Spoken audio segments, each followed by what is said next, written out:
quiero hacer una breve ronda de presentación de cada uno. Le voy a dar la palabra a cada uno para que pueda comentarnos un poco bueno, su nombre, en qué institución trabaja y bueno, y también si tienen alguna consulta o duda respecto a este proceso que venimos llevando a cabo, también, ¿no?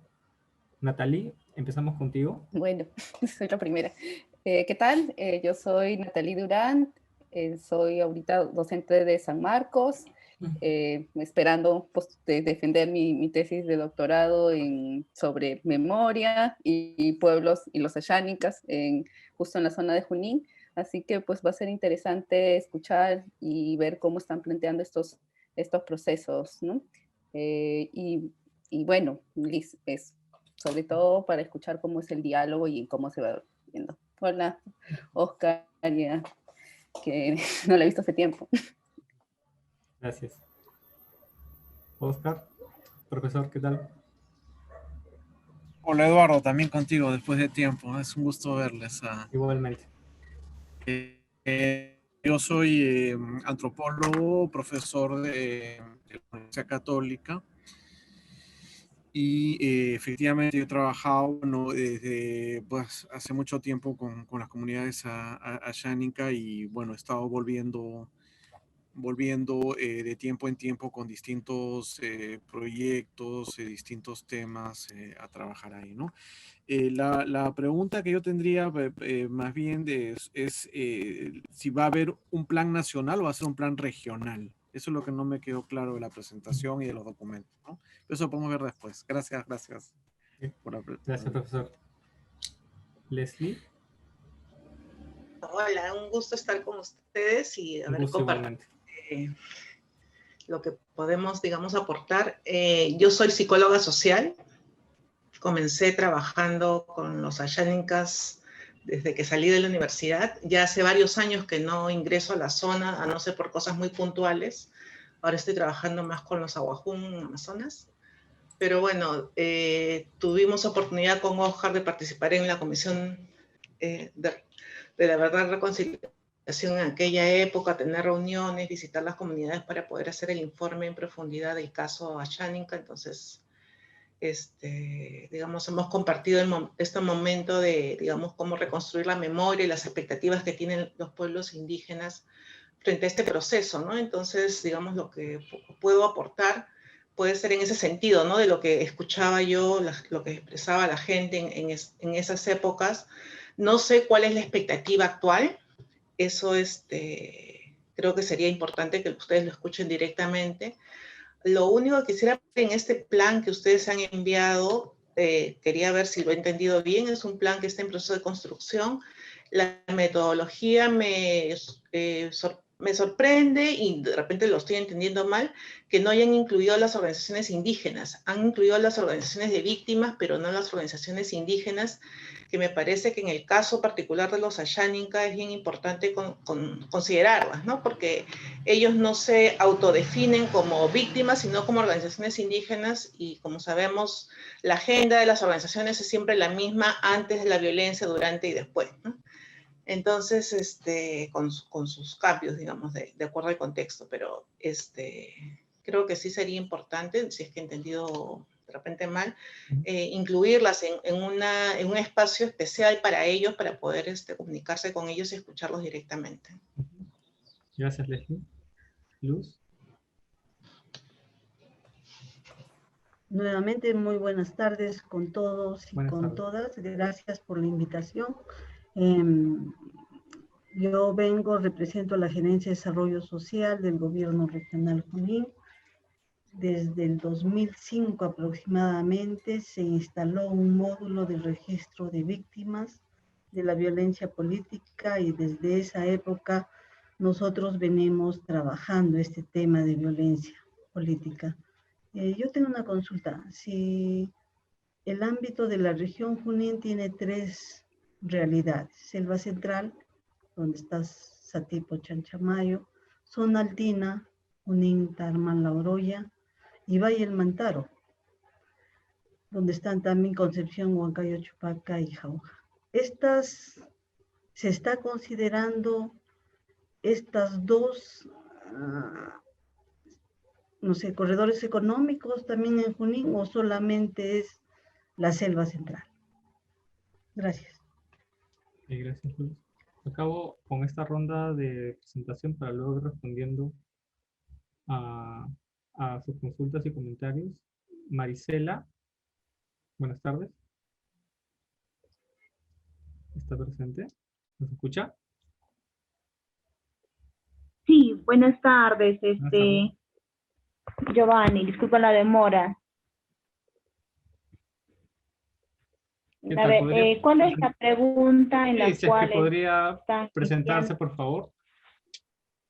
Ah, ya. Bien, mi nombre es Marisela Choque, soy la encargada de Derechos Humanos de la Pastoral Social de Dignidad Humana del Arzobispado de Huancayo. Ok, muchas gracias. Mucho gusto.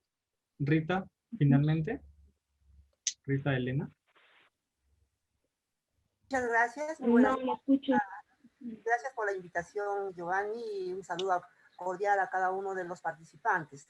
Bueno, yo soy abogada, anteriormente estuve como gerente de desarrollo social en el gobierno regional de Junín, y en este momento estoy haciéndome cargo de la coordinación del lugar de la memoria Yalpana Huasi, Huiña y Yalpanapa, ¿no?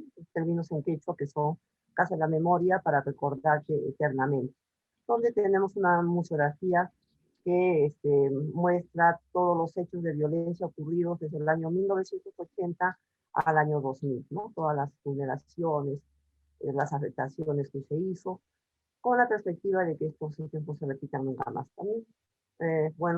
Tengo todo el deseo de contribuir, colaborar, porque ya sabemos que hay una historia oficial que no cuenta la verdadera historia, no hay la memoria real, y tenemos esta realidad, en este caso en Yalpana Huasi, que mostramos, ¿no? Toda una realidad que ha ocurrido y es parte de esa historia, pero no están en los libros, y no solamente en esta etapa, sabemos que mucho tiempo los libros nunca nos han contado la verdadera historia. Bien, entonces estoy a disposición de ustedes para poder contribuir en este trabajo de construcción de memoria. Muchas gracias. Gracias a usted, Rita. Creo que estamos todos, ¿verdad?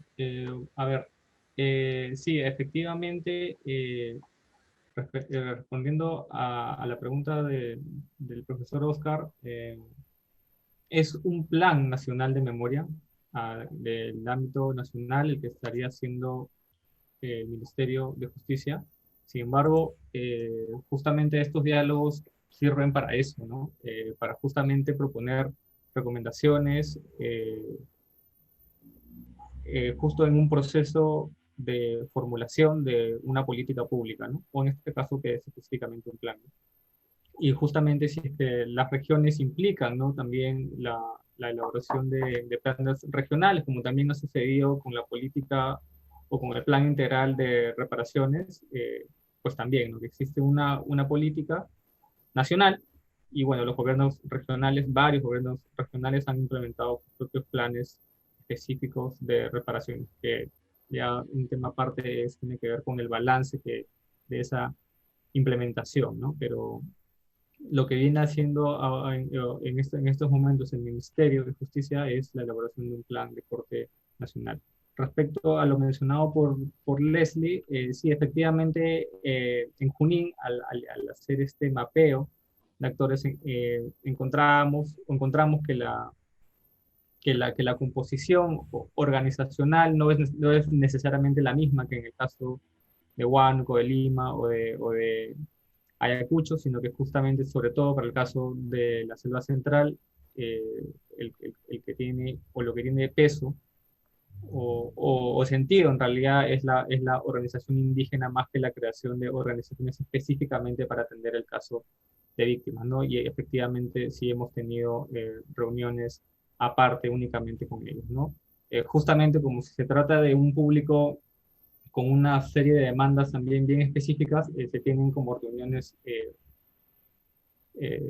particulares, digamos, para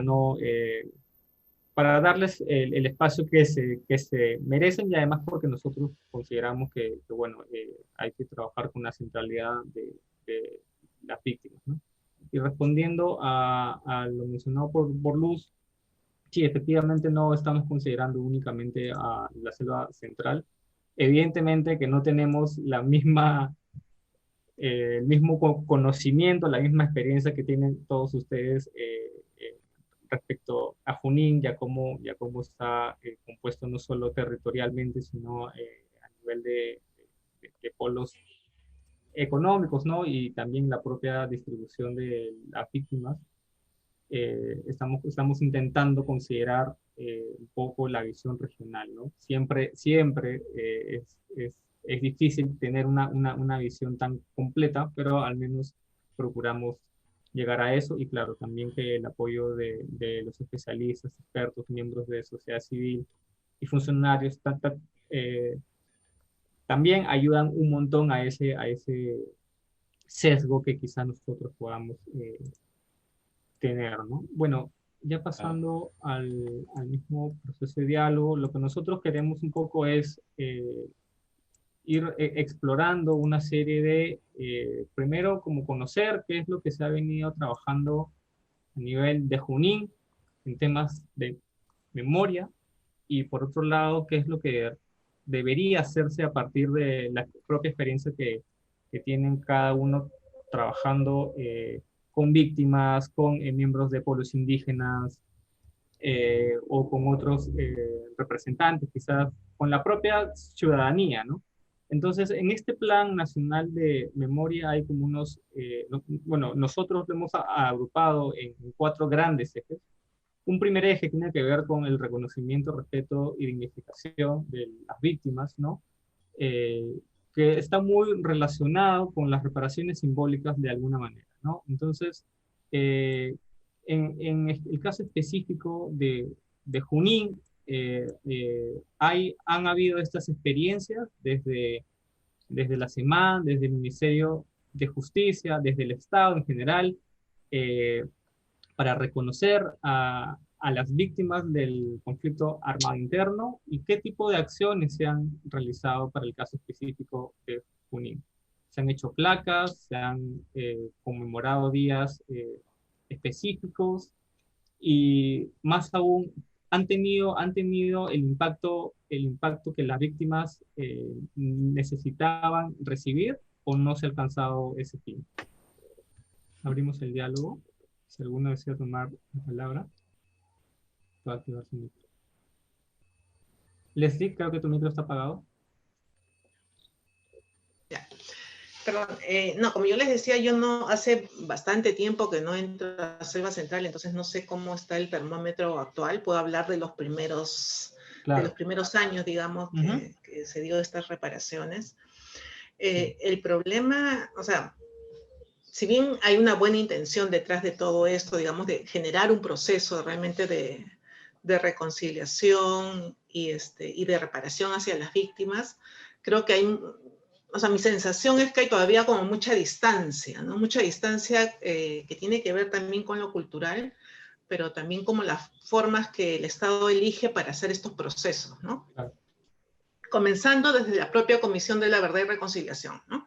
Desde ahí mismo, digamos, los pueblos indígenas en aquella época sintieron que no era lo que ellos querían, ¿no?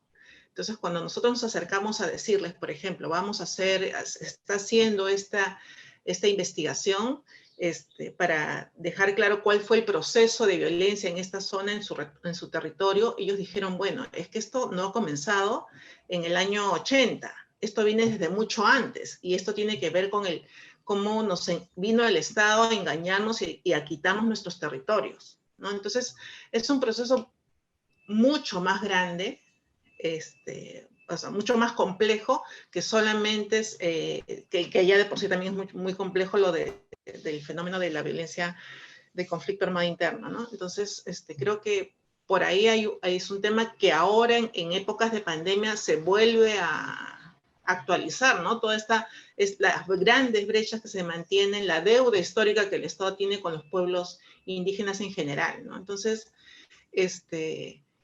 creo que cuando se hace eso, o sea, se trata, digamos, de hacer un nivel de reparación, no podemos centrarlo solamente en este periodo, sino que tendría que ser un Estado que realmente se aproxime a reconocer las debilidades que ha tenido, las faltas que ha tenido frente a estos ciudadanos peruanos, ¿no? Entonces, tiene que ser un poco más amplio realmente para que pueda tener un impacto positivo y obviamente, digamos, las medidas que se usaron para los ayánicos fue en ciertos momentos una especie de burla, ¿no? Porque me acuerdo cuando hablaba con Santiago Contoricón y decía, bueno, o sea, lo que ya la municipalidad, el Estado había dado para que se haga un local comunal, ahora lo están poniendo como fuera de reparación, cuando eso ya estaba destinado para esa reparación. Entonces, fue una especie de sacada de vuelta, ¿no? Para ellos. Entonces, digamos, de repente, digamos, estos aspectos simbólicos tienen que ir acompañados también de políticas claras de atención, en reconociendo que hay una brecha, una deuda histórica que ya varios políticos ya lo han reconocido con los pueblos indígenas. Entonces, digamos, esa es mi primera reflexión en cuanto a la pregunta planteada, ¿no? O sea, y lo hablo desde, digamos, años atrás que yo he venido trabajando con ellos y también lo que veo, por ejemplo, en otras zonas del país. Gracias, Leslie. Creo que el profesor Oscar quería... Sí, sí, bueno, parecido, digamos, porque además con Leslie estuvimos desde el momento del conflicto armado. Nosotros hemos estado en la comunidad hispánica durante el conflicto armado, lo hemos vuelto con la Comisión de la Verdad. Yo he seguido volviendo. Claro, Natalia estaba hace más recientemente en la zona del río N también. Pero digamos, yo he seguido en contacto y de hecho además, sí, bueno, no quiero distraerme, pero en fin, la cosa es que un dato importante no es solamente, como dice Leslie, mirar hacia atrás, al conjunto de la historia hacia atrás, sino también hacia adelante. Es decir, a diferencia de otras regiones, existe todavía acción armada en el Braem, ¿no? Cada cierto tiempo hay alguna actividad militar, hay detenidos. En los últimos años también han aparecido familias ayánicas secuestradas, pero también no solamente ayánicas, sino también otro tipo de personas que están involucradas, ¿no? Y si a eso sumamos la relación de Sendero con el narcotráfico, la cosa sigue presente. Entonces, a diferencia yo creo que del resto del país, donde se cerró el conflicto armado en un momento de la historia, ¿no? En los años 90, ¿no? No solamente el 92 con la captura de Abimael, sino puede ser unos años después, ¿no? Por ejemplo, en el Alto Guayaga también duró un poco más, pero ya en el Alto Guayaga desapareció, ¿no? Entonces, el único lugar donde todavía, ¿no? Hay una situación de violencia presente, claro, con momentos, ¿no? No es que todos los días haya, ¿no? Actividades terroristas, ni mucho menos, pero es una situación que hace particular. Entonces, la sensación de las comunidades, ¿no? Tanto nativas como de centros poblados que están, digamos, en esta zona más del Braem, ¿no? Donde hay actividad, la sensación es que el conflicto armado no terminó, la violencia continúa, y entonces, ¿de qué memoria estamos hablando si es que estamos viviéndola todavía, ¿no? Entonces, eso a mí me parece que es fundamental y que es, ¿no? En el sentido también de las preguntas de la señora Luz, particular de esta parte de Junín que del resto, ¿no? ¿no? Igual también cuando se habla del pueblo ayánica también habría que ver, ¿no? Porque no fue afectado de la misma manera, o sea, sí hubo prácticamente en distintas partes de su territorio, pero no todos las comunidades ayánicas están en Junín tampoco, ¿no? Es decir, hay comunidades ayánicas en Ucayali, en Pasco, etcétera, ¿no? Entonces también eso complejiza las cosas, ¿no? Un tercer punto que me parece importante tener en consideración, tratándose ya ahora sí explícitamente del caso Ayánica, es que la forma de interpretar o de relacionarse también con los muertos es distinta, ¿no? Puede haber variaciones también, ¿no? Va a depender, por ejemplo, si se trata de comunidades con fuerte influencia de alguna iglesia, en fin, puede haber variaciones, pero en general lo predominante es que los muertos están muertos. ¿no? Entonces, por ejemplo, ¿no? Y les cuento una anécdota que le pasó a una alumna mía hace hace poco, que cuando habla dice, pero bueno, ustedes no van a buscar los restos de sus desaparecidos.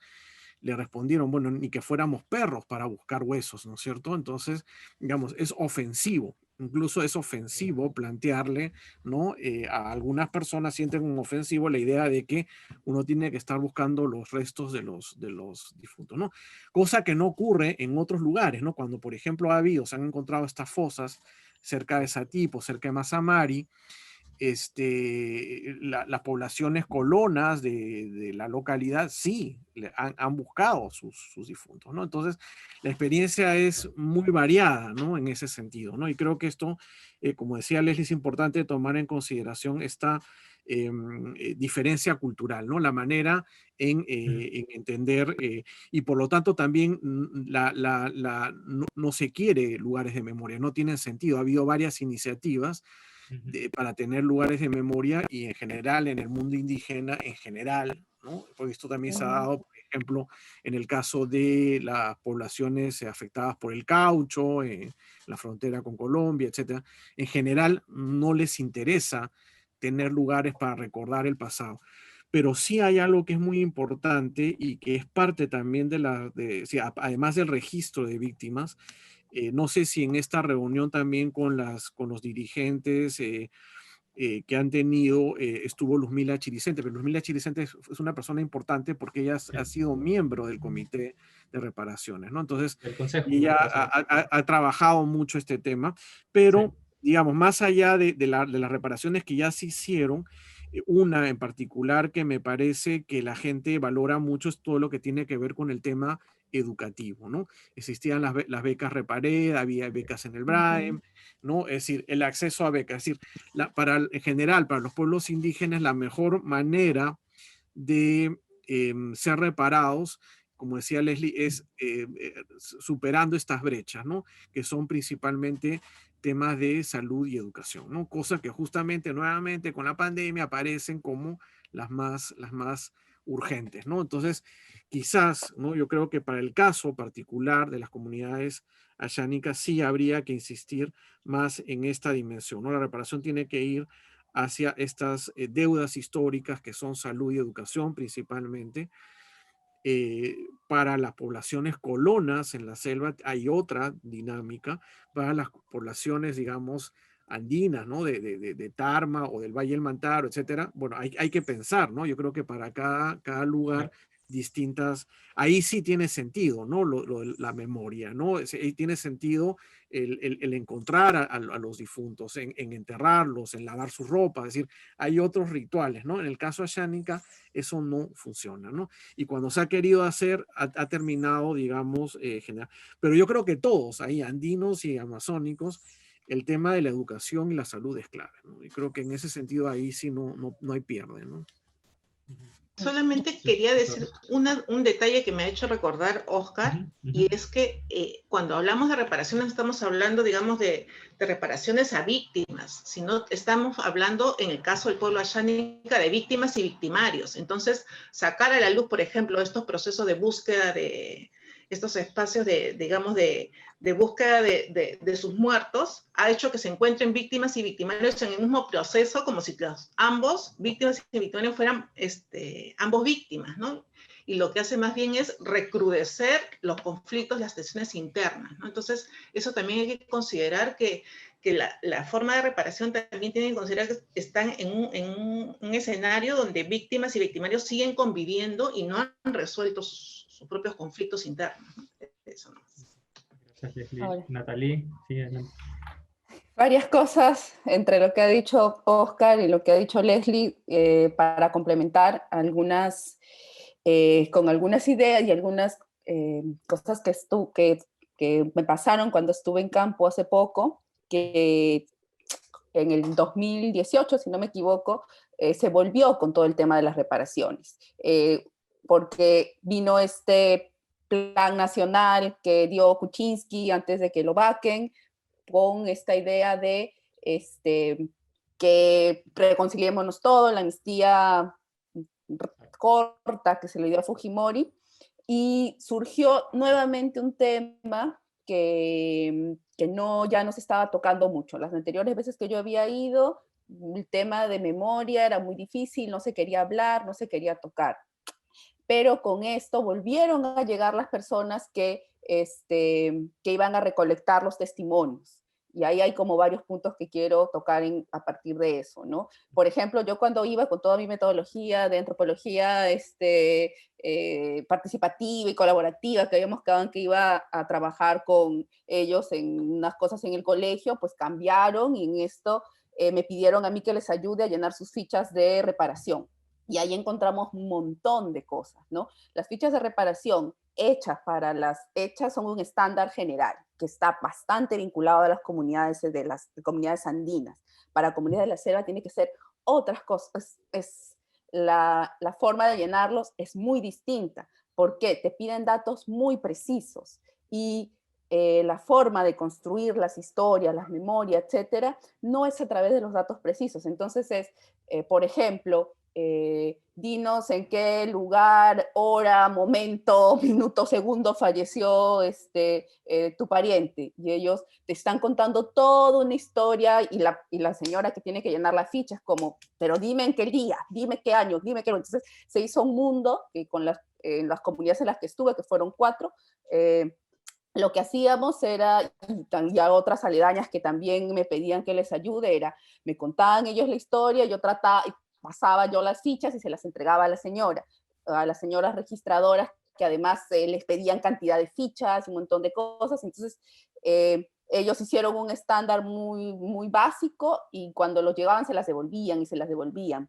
Y puede que, y entonces ahí vienen esta idea de que si se va a buscar información, si se va a hacer todo un registro de víctimas, tienen que hacer una información diferenciada entre pueblos andinos y amazónicos, porque además, y ahí retomo lo que decía el profesor Oscar, la idea y la concepción de la muerte y del cuerpo de los ayánicas, como muchos pueblos de la Amazonía también, es distinta a la andina. Yo me acuerdo cuando preguntaba, al igual que soy alumna, pues, ¿dónde están los cementerios, los entierros? Me decían, no, a un muerto, y no solamente un muerto no se le entierra, sino a un muerto no se le nombra.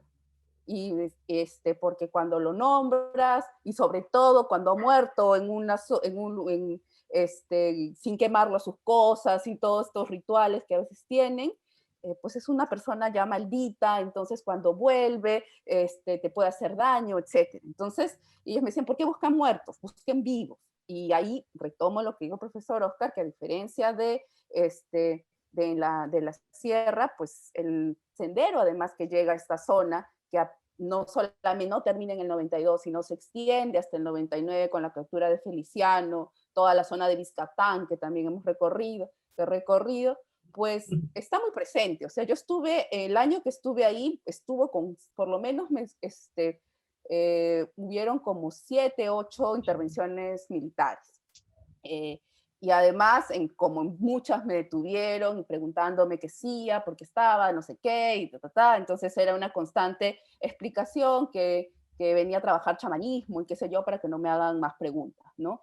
Y entonces ellos justamente lo que decían es, yo no entiendo por qué buscan muertos cuando hay muchos de nosotros que todavía están ahí, porque se dan 2 procesos, ¿no? Un proceso donde algunos deciden, y además tienes varios tipos de personas que están en el monte. Están las personas que siguen con los remanescentes de sendero y personas que siguen ahí porque nacieron ahí y de pronto los dejaron porque decidieron que ya no continúa la lucha armada y vuelven a los mandos, vuelven a sus lugares.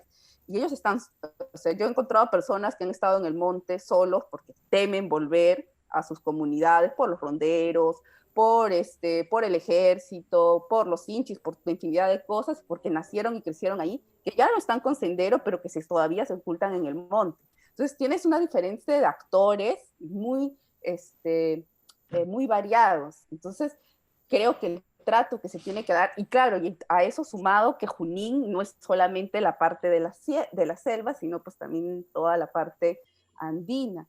Por ejemplo, y ahí también vuelvo y engarzo porque antes trabajé con los ayánicas de Pasco. Los ayánicas de Pasco, por ejemplo, la parte del MRTA, o sea, la gente de los molinos huye y se va a la parte de Pasco, a la parte de al Chaparral, y ahí tienen una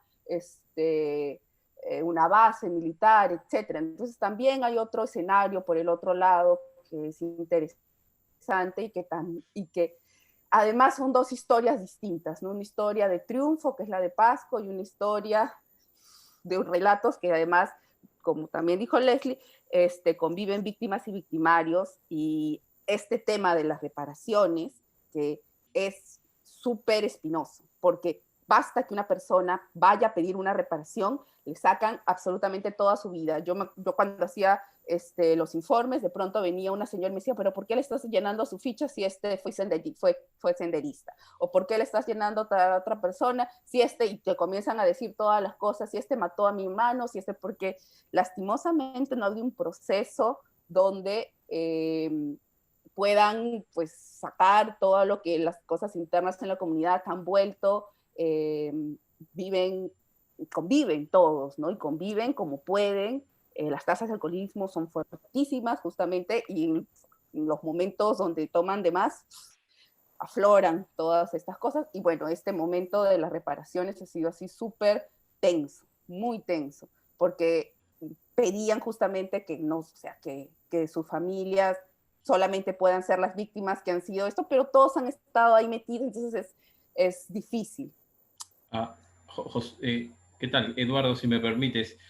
Es muy interesante cómo se va advirtiendo las complejidades que implica el mundo Asháninka, como, por ejemplo, los sitios de memoria no son lo que ellos quieren, y en ese sentido los invitaría también a imaginar formas de reconocer a las víctimas, ¿no? Si no es a través de sitios de memoria, ¿qué otras maneras puede implementar el Estado peruano precisamente para reconocer a las víctimas, que es el primer eje que estamos discutiendo? Reconocimiento, dignificación a las víctimas. El profesor Oscar brevemente quiere hacer una intervención y luego me gustaría también darle paso a Luz Manrique.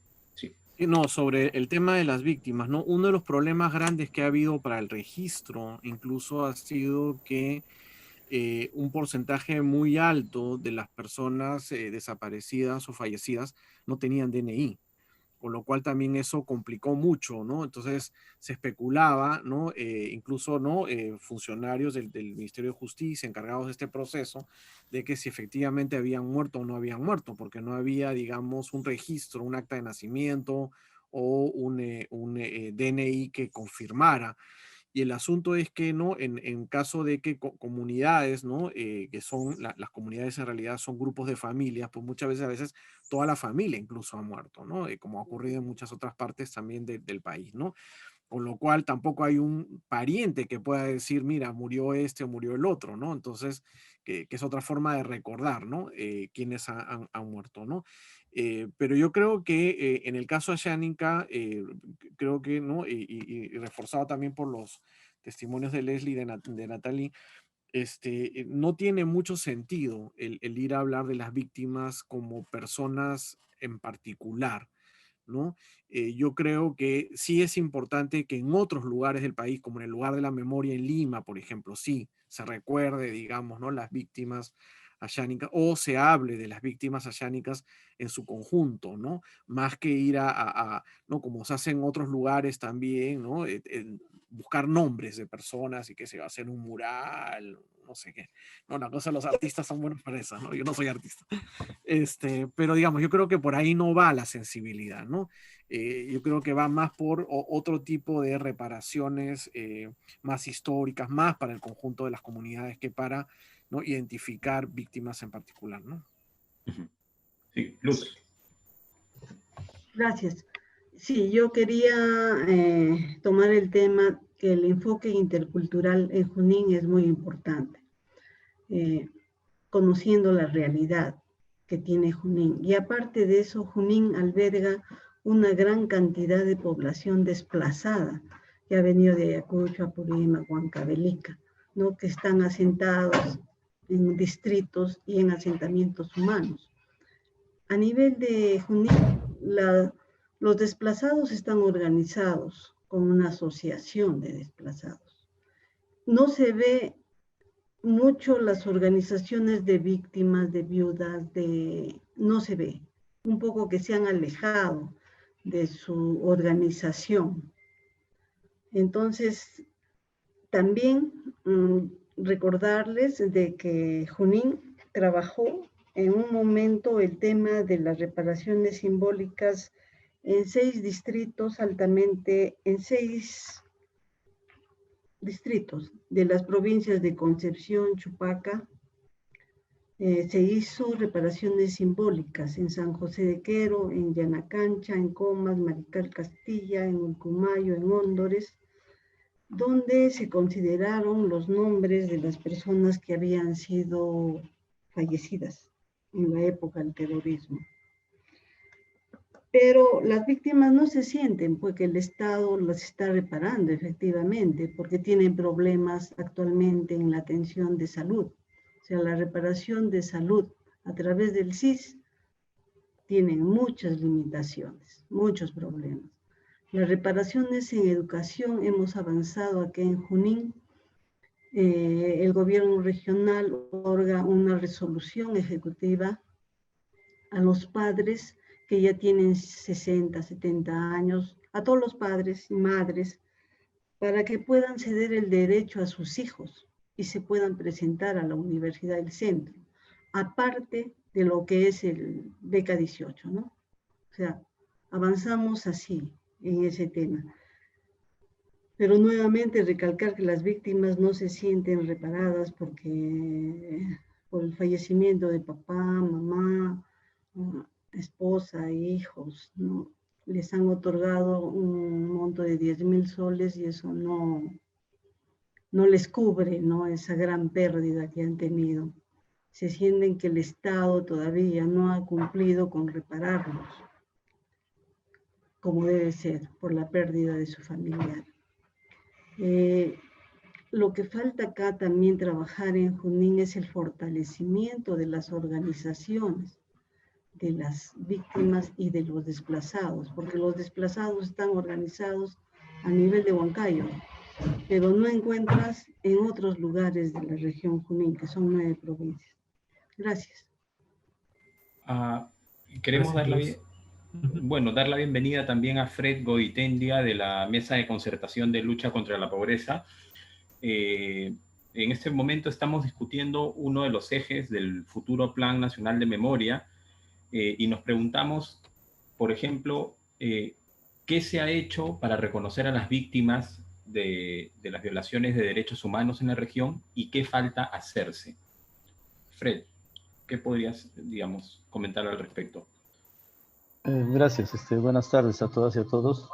Primero, dispensarme de la demora. Estuve fuera y, bueno, yo quisiera señalar algunos aspectos que creo que son importantes contextualizar. El proceso de violencia se genera por un contexto mundial, ¿no es cierto?, donde se contraponen las fuerzas mismas desde China, la Unión Soviética, etcétera, y donde precisamente surge los efectos de la insurrección armada ocasionada por una posición ideológica que es aquella que plantea la insurrección armada para llegar al poder. Y sucede esto en ese afán de poder fortalecer ese llamado ejército en el área rural fundamentalmente. Y ahí hay que empezar reconociendo de que los derechos humanos, que a propósito hoy día es el Día Mundial de los Derechos Humanos, se han dejado de lado de parte del Estado. Y de parte del Estado ya deberíamos que hablar de parte del gobierno de turno en cada momento. Entonces, la insurrección surge precisamente desde el área rural por causas del abandono del Estado y de los gobiernos. Que cuando hablamos de Estado hay que referirnos a los cuatro componentes del Estado. Pero en este caso, más específicamente, es de parte del gobierno nacional, regional y local. Y en cuanto a las reparaciones que se tuvieran que haber hecho, en efecto, quien ha cometido esa ausencia de presencia tiene que reparar. Y es la obligación del Estado la que tuviera que procederse a esas reparaciones. Que ojo, que hasta ahora no se han logrado dar. Muy bonito es pensar en el lugar de la memoria, muy bonito es pensar en el lugar donde se llora, etcétera, pero no encontrar la responsabilidad de lo que tenía que haber hecho el Estado. Yo preguntaría, ¿hay proyectos que se han elaborado de acuerdo al SNIP o al INVIERTE-P, donde se haya asignado recursos para reparar a las víctimas? Hay, digamos, espacios adecuados, porque incluso las víctimas han sido muchas veces utilizados por coyunturas de gestión de gobierno. Entonces, hasta la fecha, creo que no se ha logrado reparar en forma plena a los afectados por la violencia, y desgraciadamente muchísimos ya no están presentes seguramente, y que ya no se va a poder reparar, ¿no? Entonces, ahí la situación de la comisión, el informe de la Comisión de la Verdad y Reconciliación ha quedado de alguna forma algunos puntos colgados porque no se ha logrado reparar como debiera de ser. Entonces, ahí falta mucho y tendríamos que estar diciendo que falta de parte del Estado en sus diversos niveles para lograr esas reparaciones. No tanto culpar y responsabilizar porque estén, digamos, desorganizados. Ojo, ellos han sido desplazados forzadamente a lugares donde desconocían. Y el hecho, hay un caso muy práctico, en el caso de Huancayo, por ejemplo, tenemos un distrito que pertenece a Junín, pero que su mayor población es Huancavelica, y es el distrito que tiene mayor población que los propios distritos de Huancavelica mismo, o sea, Chilca, por el desplazamiento forzado, ¿no? Entonces, y ahí las reparaciones faltan muchísimo que hacer. Entonces, yo diría de que un desafío que tendríamos que estar pensando es de que al bicentenario de la independencia, ¿cómo y qué se ha hecho? ¿Lograremos reparar completamente a los afectados por la violencia? ¿Estaremos dándoles su lugar que les corresponde a ellos? ¿Estaremos dándoles ese lugar, por ejemplo, en el lugar de la memoria de Huancayo? Ellos son unos invitados más en una casa que debiera de ser de ellos. O sea, por lo tanto, debiera de ser administrado y manejado por ellos, ¿no? Y no ser utilizado como en algún momento, de acuerdo a la coyuntura que pasa, una gestión de gobierno lo hace suyo, otra que la quiera desaparecer, otra que le da cierto sesgo. Pero los propios afectados no están gerenciando ese espacio, por ejemplo. Es algo que pudiéramos tener que hacer. Y lógicamente las reparaciones en vivienda, en educación, en salud, todavía está pendiente. Yo quisiera plantear de que tuviéramos que tener una audiencia pública abierta para hacer un balance de que cuánto se ha avanzado en reparaciones y cuánto nos está faltando. Por el momento, gracias y vamos a seguir conversando. Gracias, Fred. Muchas gracias. Yo no sé sí. si puedo agregar un punto. Bueno, me tocó a mí, a solicitud del Ministerio de Cultura, acompañar a este grupo de familias que fueron rescatadas entre el 2002 y el 2014, creo.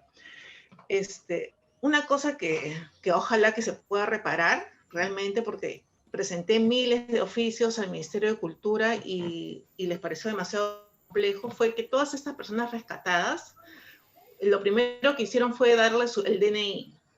Estoy hablando de niños, de jóvenes y adultos mayores también. Y por ignorancia, digamos, hasta desconocimiento de la persona que registraba y también de estas propias personas achánicas, les han puesto los nombres que les pusieron los senderistas. Entonces, cuando ellos se han dado cuenta que su DNI sale con el nombre de sendero, con su chapa, se han sentido totalmente indignados. Hemos tratado de hacer todas las gestiones posibles con Luzmila justamente para que cambie eso, y simplemente dijeron que eso no se podía hacer porque se tenía que hacer un juicio, y el Ministerio de Cultura no se quiso hacer cargo de ello.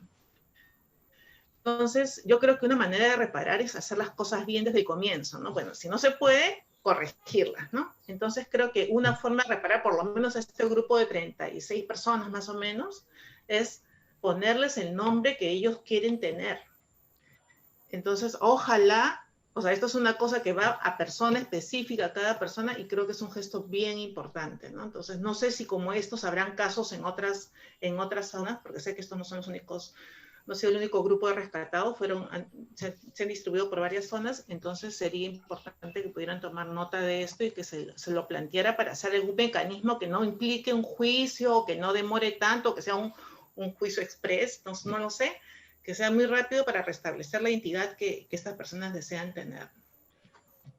De acuerdo. Sí, sí. Antes de darle la palabra a Nathalie nuevamente, que había visto que había levantado la mano, no sé si Rita, como directora del Yalpanahuasi, que es el lugar de memoria de Junín, también tenga alguna apreciación sobre esto. Muchas gracias. Efectivamente, si hablamos de las reparaciones que estamos en este momento tratando, hay que partir de cuáles fueron las causas, las motivaciones, ¿no? El caldo de cultivo que se utilizó en este conflicto armado, ¿no? Ya lo mencionó dos aspectos, Oscar, la educación y la salud. Y así muchos aspectos más. Como vemos que se siguen cometiendo los mismos errores, en estos lugares de la selva, con Ayanincas o Alto Andina, que se mencionó Luz, todavía faltan los servicios básicos. Hay muchas brechas, ¿no? Aparte de la salud y educación, los servicios básicos. Hay centros poblados que toman agua de donde toma la vaca, ¿no? También en reparaciones vemos que hay sectores como los de la Universidad del Centro, que fue muy golpeada, aquí muchos jóvenes, la justicia, ¿no? Que vemos que sus procesos, los juicios están en un largo proceso. Entonces, para que se sienta en parte reparada, porque, bueno, el valor de la vida humana no tiene precio, partir por esos aspectos, ¿no? Por esos pilares, ¿no? Por la educación. No tenemos una educación de calidad, no tenemos una currícula que esté adecuada a su realidad. Entonces, a estos sectores que han sido afectados, siempre los explotan, los engañan, los manipulan, lo que hubo, ¿no? Antes de la violencia, durante y después, y que sigue habiendo, no lo desinforman. Les digo por qué los desinforman en muchos aspectos. Por ejemplo, en Satipo, el gobierno regional quiso hacer un hospital de mayor categoría, de alta categoría. Y el hospital que tienen, remodelarlo y mejorarlo. Entonces, ¿qué ganaba Satipo? Dos hospitales. Uno que existe ya, que lo iban a mejorar, y otro que lo iban a hacer de mayor categoría. Pero salieron los grupos, ¿no? Políticos interesados que querían que se le dé la buena pro al otro hospital porque ya habían hecho sus convenios, sus contratos anteriores. Y ahí no vemos a ningún sector que defienden a la pobreza, que defienden a los sectores, levantar su voz y decirles y aleccionar a la población qué es lo que les conviene. No, todos se mantienen al margen, no ayudan, no contribuyen, ¿no? ¿Y qué hubiese pasado si el gobierno regional dejaba que se haga esto? Porque al hacer el hospital como querían esos sectores políticos interesados, entonces se iba a derruir, ¿no? Se iba el hospital que existe se iba a derruir y ahí se iba a construir un nuevo hospital que querían. Entonces nos agarraba la pandemia y Satipo no iba a tener hospital, ¿no? Ni la que estaba, la que se quería remodelar, ni la nueva, porque recién se va a construir, porque un hospital no se construye pues en 2, 3, 6 meses. Es una especialidad que hay que construir todavía, siquiera un año, año y medio. Entonces, existen esos problemas que hay que superar, ¿no? En cuanto a educación, como les digo, existe esta brecha porque siempre se está desinformando, aprovechándose que desconocen sus derechos, que tanto sean los derechos humanos, de las disposiciones legales, y en salud, ¿no? Que es una brecha grande que hay que trabajar bastante. Por ejemplo, este gobierno hizo hospitales especializados. ¿Y de qué se peleaba la gente, no? De ponerle un nombre. Esa era la pelea, no del servicio que iba a dar, sino del nombre del hospital. Esa era la gran pelea, ¿no? Cuando lo que nos importaba que tengan un hospital de calidad, ¿no? Y así, como muchos intereses más. Y también hay personal, ¿no? Que ya está trabajando muchos años y no entiende el alcance, ¿no? Para las víctimas, los afectados, en caso del CIS, que es gratuito, basta que sea afectado para que puedan usar esos servicios, ¿no? Luz a cada momento se paraba haciendo los trabajos de sensibilización, de cursos, de charlas con la Defensoría, ¿no? A este personal que no quería entender que tenían un trato, ¿no? Diferenciado estas personas. Y, bueno, pues mejorar su calidad de vida con otros aspectos más, por ejemplo, la especialización de los médicos, porque en cualquier hospital que uno va, aquí en el Perú, uno que no es especialista te está pues, recetando, te está atendiendo, ¿no? Y cuando se hacía la especialización, el mismo colegio de médicos se oponían, decían que eso no es trabajo, que eso no está bien. Realmente no se entiende, no solamente a las personas que no tienen una formación o una educación, sino también a los mismos profesionales. Porque aparte de esos intereses que tienen, ¿no? Para favorecer a una y otra persona o un grupo, ¿no? Tenemos a las personas que no conocen y se desinforman y se dejan llevar por estos grupos. Entonces, yo digo, ¿cuándo se va a hacer una reparación para estos grupos que sufren de esas brechas, ¿no? Que no tienen servicios básicos, luz, agua, hospitales, ¿no?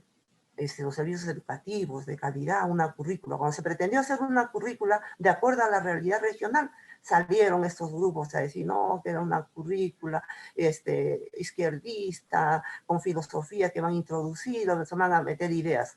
Y entonces, ¿por qué no participaban? Ellos daban su aporte, ¿no? Para decir cómo iba a ser esa currícula, porque realmente las currículas que tienen todas las regiones no se adecúan a su realidad. Por eso que tenemos todos esos problemas, ¿no? En la formación de nuestros estudiantes. Entonces, así hay muchos trabajos que se pueden hacer, pero que sean sostenibles. No, yo he visto muchas ONGs en este tema, por ejemplo, de investigar los derechos humanos, aportar. Hacen una charla, hacen un cursito, o si no, a los dirigentes los llevan a un buen hotel, les dan comiditas, les dan sándwiches, pero con eso no hemos mejorado, no hemos superado estas grandes brechas que tenemos. Yo he tenido muchas confrontaciones al respecto porque realmente se debe hacer una política pública que ayude realmente a la reparación, ¿no? Para que no vuelva a ocurrir, no se use el mismo caldo de cultivo, no se utilice esas mismas brechas que tantos años, son 200 años de república que se sigue haciendo lo mismo, se persiste en lo mismo, ¿no? La corrupción, están grupos que no quieren que la gente tenga educación. En alfabetización, cuando se entró a un sector de la selva, ONGs que encabezaron con memoriales para que no se haga alfabetización. Y salió el pueblo diciendo, no querían, ellos estaban bien como estaban, ¿no? Y además cuando sembraban la coca eso les daba más, tenían más dinero, tenían mejor calidad de vida, no querían alfabetización. Y así, ¿no? Hemos encontrado muchos problemas y por eso que estas brechas es un poco difícil de trabajar, superar, no se entiende cuando se quiere trabajar por lo que realmente debemos aportar para salir pues, de esos problemas y que la reparación realmente llegue como debe llegar en forma sostenible. Muchas gracias. Bien, gracias a todos por sus comentarios. Varias cosas por comentar. Bueno, esto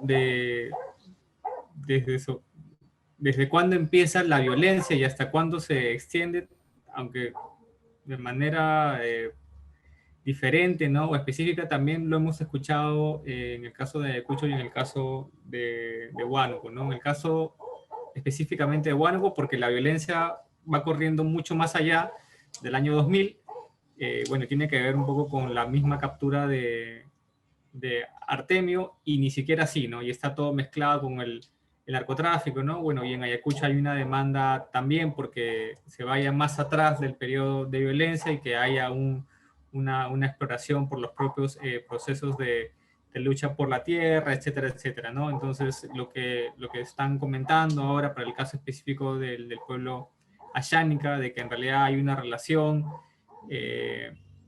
conflictiva con el Estado desde hace muchos años, muchas décadas atrás, o siglos atrás en realidad, es una demanda permanente, ¿no? Natalie, creo que querías mencionar algo más antes de pasar al siguiente bloque. Sí, unas cositas puntuales sobre el tema de la reparación. Efectivamente, el tema de los DNIs, no solamente en el tema de los nombres, sino de los años, el año que se ponen a las personas. O sea, cuando la gente llenaba las fichas, por ejemplo, una señora, en el DNI le habían puesto que había nacido en el año 95 y estaba pidiendo por su esposo y ella a simple vista tenía más de 50 años y en el DNI decía 95 y cuando hacía su ficha era era imposible darle que cuadraran las cosas y así eran un montón de casos entre nombres y y el tema de las fechas que no coincidían porque le ponían la fecha en la que fue rescatada como si fuera la fecha que había nacido. Entonces era bastante el tema de las personas que han ido a recoger, a repartirles DNI, es terrible. Y no son solo casos, no son pocos los casos, sino son muchos y en comunidades grandes además. Luego, eso que me parecería también importante en el tema de reparaciones. Luego también el tema de que es reparaciones, es muy difícil, el tema de las reparaciones individuales. Yo ahí también coincido con Oscar en el tema de educación, todo lo que son las becas, en eso hay mucha expectativa, y además de reparaciones colectivas, ¿no? O sea, ver una forma de que en estas comunidades se les puedan hacer reparaciones a nivel de comunidad, algo así como más simbólico, no sé, tractores, esas cosas que siempre piden, o no sé, en fin, algo que se puedan pedir de manera conjunta. Y también el tema de la búsqueda de personas que aún están vivas, porque eso siempre se habla, o sea, y todo el mundo sabe dónde están los lugares y no se los están buscando. Y hay todavía mucha gente, y no son pocas, en el monte, ¿no? Entonces, ellos decían que en lugar de estar buscando muertos, busquen vivos. O sea, y por ejemplo, en Puerto Copa está, se me dio el nombre, hay como 3 chicos que han sido rescatistas y que están queriendo siempre volver al monte, pero ya el ejército no lo hace y el Estado no lo da. Entonces, no da las facilidades. Entonces, eso también podría ser otra medida, ¿no? Ya, eso. Bien, gracias. Yo quería, sí. perdón, quería en este asunto de las reparaciones, o sea, yo creo que el Estado tiene que ponerse en el rol de, bueno, ¿cuáles han sido mis fallas más grandes y cuáles son las que generan, digamos, una garantía de no repetición, ¿no? Entonces creo que un punto importante, central, tiene que ser la seguridad territorial. Y lo que ha ocurrido es que luego de ¿cómo se llamaba? Que Fujimori capturó a Abimael Guzmán, comenzó todo un proceso del programa de apoyo al retorno, no me acuerdo cómo se llama, el PAR. El PAR. Que con ellos vinieron una oleada de colonos y se generaron conflictos por el territorio nuevamente. Entonces, si el Estado quiere hacer reparaciones, lo primero que tiene que hacer es asegurar los territorios y las ampliaciones que están solicitando las comunidades ayánicas. Entonces creo que eso de verdad que tendría un fuerte impacto para la calidad de vida y la seguridad de todas las comunidades. Entonces se podría hacer un diagnóstico con las organizaciones de cuál es la situación de sus territorios, qué problemas tienen y resolverlos de una vez por todas para generar un nivel de seguridad y darles un nivel de garantía de que no van a sufrir otro tipo de violencia hacia sus territorios, que es un punto central. Eso es uno. Luego, respecto a los programas de las becas, ahí hay que tener mucho cuidado, o sea, porque no se puede dar solamente las becas por darlas, ¿ya? O sea, yo he tenido una experiencia bien, a mí me impactó mucho de conocer a una dirigente ayánica recontra empoderada que me dijera que la primera vez en su vida que se sintió estúpida, pero así con esas palabras, estúpida, fue cuando te dieron una beca y fue a estudiar a San Ignacio de Loyola. Me dijo, yo me he parado frente a ministros, le he dicho en su cara su verdad, pero en un espacio de aula en la San Ignacio de Loyola, los profesores la hacían sentir estúpida, así con letras mayúsculas, me decían, mira, así, estúpida. Entonces, para proteger su salud mental, ella tuvo que renunciar a seguir estudiando. Entonces, hay que tener mucho cuidado en este tema de, no solamente es dar la beca, sino asegurar que esa institución que los va a recibir realmente se acomode a la realidad de estas personas y no pretenda que estas personas se acomoden a la realidad de la institución, ¿no? Entonces, yo creo que esos 2 puntos, además el tema de salud me parece que ya ha tocado, me parece central, la calidad del servicio en salud, no solamente en los hospitales, sino también en toda esta red descentralizada que tienen, donde se vuelve a repetir los factores de las experiencias de discriminación, o sea, que haya no sé cómo se logra eso, si se logra con sensibilizar al personal, hacer un nivel de control de la calidad de atención que reciben las personas que asisten a estos servicios. Creo que por ahí son 3, o sea, territorio, educación y salud, creo que son 3 temas claves que se deben tocar y hay cosas que pueden ser muy sencillas de hacer, como este tema de los DNIs, que imagino que es un procedimiento administrativo que se puede hacer y que se tiene que hacer todas las excepciones necesarias para estos casos donde el Estado es el que ha fallado. No han sido ellos, sino es el Estado. Si me permites, Eduardo, un poco para complementar también. Cuando se habla de interculturalidad, tenemos que ser lo suficientemente amplios. No solamente ver por la parte asháninca. Es asháninca, eshéninca, yanesha, caquinte, nomachiguenga, que tiene Junín. Entonces tenemos que tener esa mirada bastante amplia. Y también, lógicamente, antes del PAR, también se tenían poblaciones colonas, y colonas de origen andino. Entonces, ahí creo que tenemos que tener esa mirada. Y cuando vemos también el tema de salud y educación, por favor, no veamos la educación tradicional, la educación escolarizada, veamos la educación intercultural, la educación bilingüe. No veamos de que la educación tiene que ser necesariamente aquella que está implantada por el modelo de Estado, de gobierno que se tiene. Cuando hablamos de salud, de igual manera. Acá no estoy escuchando de que se esté hablando de salud intercultural, de tantos saberes y aprendizajes ancestrales de nuestros pueblos originarios. Entonces, tenemos que ver eso respetando precisamente ello. Y en efecto, han habido deficiencias de una mirada intercultural en este tipo de procesos.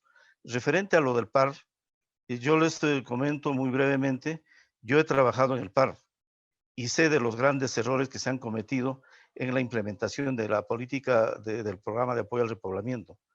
Sucede de que, como ha habido toda una población desplazada forzadamente a la gran capital Lima o a las grandes ciudades como Huancayo, entonces se establece una propuesta de retorno, y de retorno, pero en forma, digamos, sin que se sustente adecuadamente. Resulta de que organizan a los pueblos, a las poblaciones que se han desplazado, ya sea en la capital, y se organizan grandes fiestas de retorno, con vehículos modernos, nuevos, con calaminas, con una serie de apoyos, digamos, muy asistencialistas, y los hacen retornar a su pueblo de origen. ¿Pero acaso habían generado condiciones adecuadas como para que puedan establecerse ahí? Simplemente han durado 1 mes, 2 meses o 3 meses como máximo, y esas poblaciones donde se hizo con tanta fiesta para que salga de la capital, llegue a su localidad originaria, han tenido que retornar nuevamente. ¿Por qué? Porque no han encontrado condiciones. Y ahí también eso no escapa de ese enfoque centralista que tiene el Estado. ¿Cómo vamos a poder sobrevivir personas que habían aprendido ya a sobrevivir, digamos, en la gran capital? Van a volver a la chacra donde no hay condiciones adecuadas en términos de desarrollo agropecuario. Cuando no hay buena calidad de educación, no hay buena calidad de salud. Entonces, el centralismo es un problema grave también que ha ocasionado este tipo de factores, ¿no? Entonces, por ese lado, yo quisiera también un poco plantear de que lo que ahora se está viviendo, o sea, es importante tomar como referencia, pero no necesariamente asumiendo posiciones, digamos, que un poco salen de contexto. Lo que sí entra en contexto actual son los retornantes, por ejemplo. Los retornantes que se están produciendo por efectos de la pandemia están retornando. Y debiera de servir como experiencia de lo que no se debe de hacer, los errores que se cometieron en el PAR, debieran de servir para que no se repita en lo que están sucediéndose ahora los retornantes por efectos de la pandemia. Habría mucho que poder tratar seguramente sobre esos temas, y bueno, yo saludo de que se esté tomando esta iniciativa. Gracias.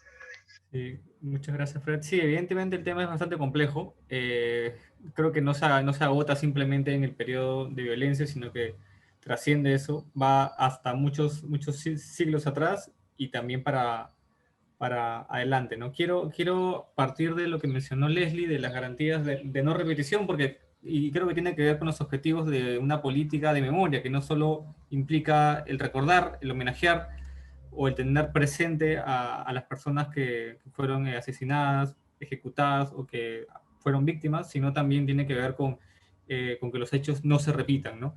Y bueno, Leslie recojo lo que dijo, que en el caso específico de los pueblos indígenas tiene que ver específicamente con unas demandas de seguridad al territorio, con salud y educación. Pero también se ha mencionado a lo largo de toda esta reunión que hay una situación complicada dentro de comunidades al permanecer víctimas y perpetradores, ¿no? Lo cual puede ser bueno, ya es un problema en el tiempo actual, pero igual puede ser mucho más problemático de cara al futuro, ¿no? ¿Se han realizado algún tipo de acciones o de intervenciones, ya sea desde el Estado o desde la sociedad civil para generar o para resolver estos conflictos familiares? ¿O hay alguna manera en la que se pueda resolver este problema? En verdad es súper complejo, ¿ya? Porque además son años, ¿no? Años donde digamos, han sido obligados a vivir con sus victimarios, y donde los victimarios probablemente son personas que no han querido ser victimarios, sino que lo han hecho también para proteger su propia vida o la de su familia. O sea, no se puede ver, bueno, buenos y malos. Es súper complejo, Sí. súper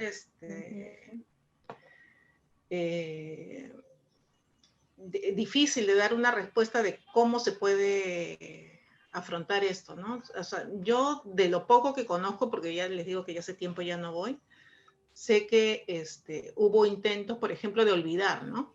Que esa fue una decisión, digamos, que tomaron muchas personas para poder comenzar a vivir en comunidad nuevamente, ¿no? O sea, restablecer ciertas relaciones sociales que les permitieran seguir avanzando como comunidad. Entonces decidieron, por un lado, bueno, dejar esto callado en un lado, pero como dice Nathalie, cuando bastaba nada más una masateada y esto volvía a resurgir, ¿no? Entonces es bien complejo. Sé de otras, digamos, intentos de reconciliación entre familias que han sido fruto, sobre todo, por ejemplo, de parejas que se han formado de hijos de una familia, de victimarios con hijos de otra familia que han sido víctimas. Entonces que se ha producido un matrimonio, un enamoramiento, y eso más o menos que ha llevado pues a que la familia haya cierto nivel de reconciliación. No sé si eso ha servido, no lo sé, eso sí que no sé qué tan exitoso ha sido. ¿Es posible o deseable, o es aspirable, o de pronto no, Oscar? No, yo creo que mejor no meterse, ¿no? O sea, creo que la no gente meterse en eso, es un tema interno. Sí, ellos tienen que ver la manera de hacerlo, ¿no? Tendrán sus propios mecanismos y digamos, ha ocurrido también en otros lugares del país y en otros lugares del mundo después de guerras y conflictos y toma un tiempo, ¿no? De generaciones a veces para que se pueda restablecer, ¿no? Digamos, una convivencia más armónica, ¿no? Pero como decía también Nathalie, recordaba hace un momento, mucha gente ni siquiera quiere hablar del tema normalmente, ¿no? O sea, es decir, claro, hay momentos, ¿no? Si están masateando o de repente ocurre algo que hace que la gente quiera hablar del tema, ¿no? Pero normalmente es algo que no se conversa, ¿no? La gente prefiere que no se converse, ¿no? Porque es muy doloroso, ¿no? Y eso no solamente a Xánica y sí, efectivamente hay un mosaico de comunidades distintas en Junín, pero bueno, todas más o menos cercanas culturalmente hablando, ¿no? Pero también en otras regiones, ¿no? Un abuelo Cocama me decía que cuando cuenta una historia dolorosa es dolorosa para el que la cuente y es dolorosa para el que la escucha, ¿no? Y es como reabrir heridas que de repente esa no es la forma de estos pueblos de curar sus propias heridas, ¿no? Yo creo que hay de repente otras maneras de hacerlo, ¿no? Yo ahí sí tendría cuidado. Yo creo que hay que ir como eso, ¿no? A reparaciones colectivas, un rol del Estado, de proteger, ¿no? Como decía Leslie, los territorios, de salud y educación. Si tomamos en consideración, ¿no? La propuesta de Fred por ejemplo, fortalecer, ¿no? O la de Leslie sobre el tema de las becas, bueno, se puede potenciar, ¿no? Ahí está la Universidad Nacional del Centro, está la Universidad Intercultural Juan Santos Atahualpa, que ya no está funcionando, entonces que se podrían fortalecer también como parte de una estrategia del Estado, ¿no? Estos espacios y ahora también hay, digamos, una serie de demandas, ¿no? Por ejemplo, ahora que se está queriendo formar un gobierno autónomo también Ashaninka Sheninka, ¿no? Ha habido hace poco en Ucayali, en Pucallpa, una reunión de varios líderes justamente discutiendo sobre salud y educación, pero también temas territoriales, etcétera, ¿no? Entonces, quizás, ¿no? Potenciar esos espacios, ¿no? Cómo mejorar la calidad de la universidad intercultural, Juan Santos Atahualpa, cómo mejorar, digamos, ¿no? Los programas que tiene la Universidad Nacional del Centro para el resto de la región también, o también para la parte de la selva central, ¿no? Yo creo que el Estado tiene que ir, creo que es una deuda histórica, no solamente con las personas que fallecieron, ¿no? Gracias, Oscar. No sé si Marisela, de la Pastoral de Dignidad Humana, en este tema, de repente pueda contarnos un poco su experiencia desde la pastoral con políticas de reconciliación o de paz. ¿Está presente, Marisela? Creo que no. Ok. Eduardo, Sí, Eduardo, sí. no sé si podría Sí, agregar, adelante, porque Leslie. Sí, estoy como recordando ya, porque hace tiempo que no veo este tema. claro. Hay dos puntos que me parece que son importantes también en este proceso, digamos, de reparación del Estado hacia el pueblo asháninka y, como dicen los demás pueblos que han sido afectados por este conflicto, ¿no? Y un punto creo que es importante darles los recursos a las organizaciones para que construyan una historia. No sé, un material gráfico, un video que hagan que se construya esta historia para que no se olvide. ¿Ya? O sea, esta historia, además, esta historia contada desde ellos, donde ellos son los vencedores del Sendero Luminoso y no Fujimori. Entonces creo que ese punto, o sea, hay que darles herramientas para que comiencen a contar. Digo las organizaciones en este momento porque, o si se podría hacer a través de comunidad, creo que sería un poco más complejo, pero digamos, podría ser como un intento de volver a una historia de protagonismo. Y el otro punto también, que creo que es un proceso que sí iniciaron las organizaciones, fue el reconocimiento del rol de la mujer durante el conflicto armado. Este rol que fue invisibilizado, los protagonistas eran los ronderos. Entonces, luego ya de algunos años, junto con otras políticas que se dieron sobre la cuota de género, etcétera, las organizaciones comenzaron a reconocer el protagonismo de las mujeres, y creo que eso sí es importante también, o sea, generar algún mecanismo para reconocer cuál ha sido el rol de las mujeres durante estos tiempos, que eran las que sobrellevaban las tareas de hombre y mujer en momentos de sobrevivencia, ¿no? Porque ahí los ronderos decían que eran ellos y sus armas porque no podían pensar en nada más. Entonces creo que serían como dos líneas también de trabajo que se podrían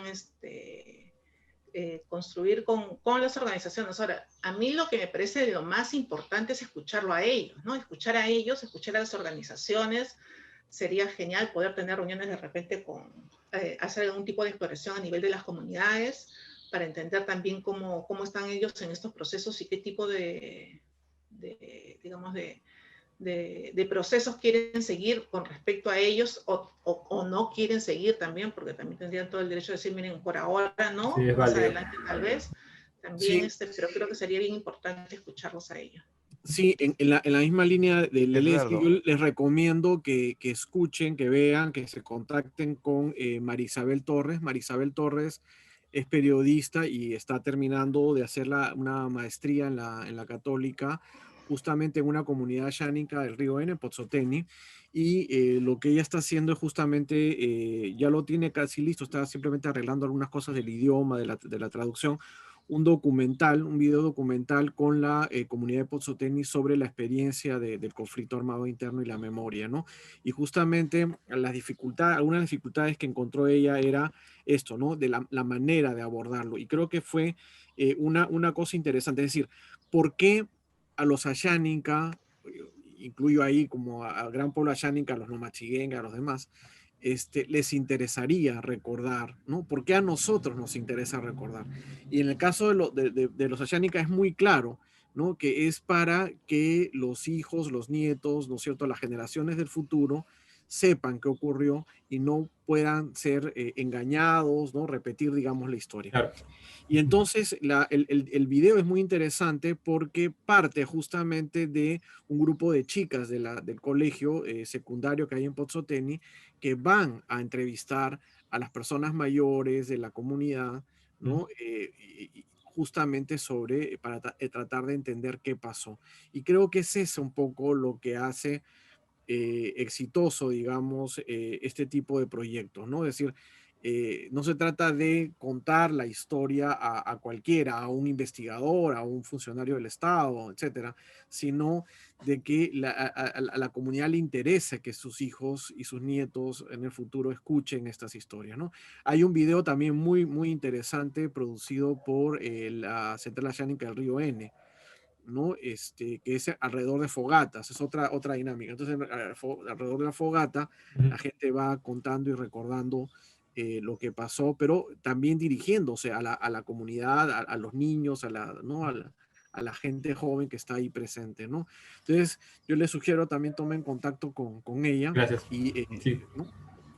Eduardo, Gracias, sí. Eduardo, si me permites, Fred, Eduardo, sí, por un favor. poco para sumar lo que se estaba señalando, yo creo que en efecto todo aquello que se haga en torno a siempre debe hacerse con ellos, para ellos y nunca sin ellos.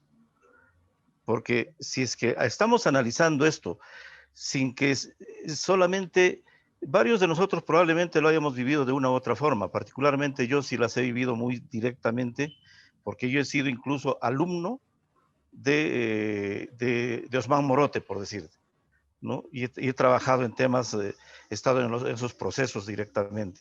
Sin embargo, creo que es importante estar pensando en ellos y recoger las propuestas de ellos. Y hay personas muy valiosas dentro de este proceso de memoria que debería de reconstruirse. Está bien en algo que sean videos, sí, pero también debe ser parte de la academia. ¿Dónde está la universidad? ¿Dónde está la currícula educativa? Donde nos enseñen aquello que signifique para que no se repita. Hay que rescatar todo ese avance que también han logrado y han trabajado este grupo para que no se repita. Tienen bastantes estudios y seguramente acumulada información porque ellos como ONG han captado recursos de cooperación y han trabajado también, pero seguramente hay documentos muy importantes.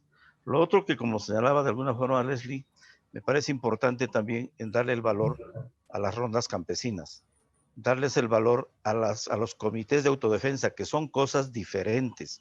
Y ahora en estos tiempos ellos son muy valiosos, por ejemplo, en el comando indígena, en el comando Matico, etcétera, son espacios muy importantes y muy valiosos.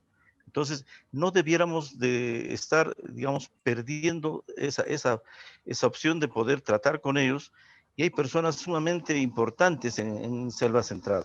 Luzmila Chilicente, por ejemplo, ella es una líder de la FREMANC, de la Federación Regional de Mujeres Ayánicas, Nomachiquengas, Acicaquintes, que ella ha sido parte de la Comisión de Reparaciones. El Consejo de Reparaciones. Consejo de Reparaciones.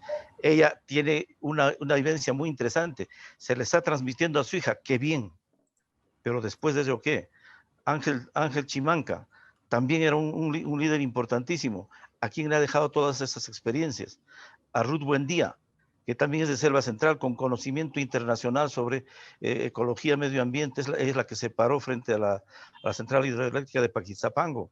Entonces, hay gente muy valiosa que debiéramos de tener que escucharlos y tenerlos en cuenta precisamente para hacer esa memoria y que aquello que incluso fíjense cómo nuestras universidades o nuestra universidad comunal, en el caso de Junín, nuestra universidad comunal, la del centro, que lógicamente ha sufrido muchísima violencia, ¿cómo es así de que en la currícula educativa no se esté llevando ni siquiera el contenido del CBR?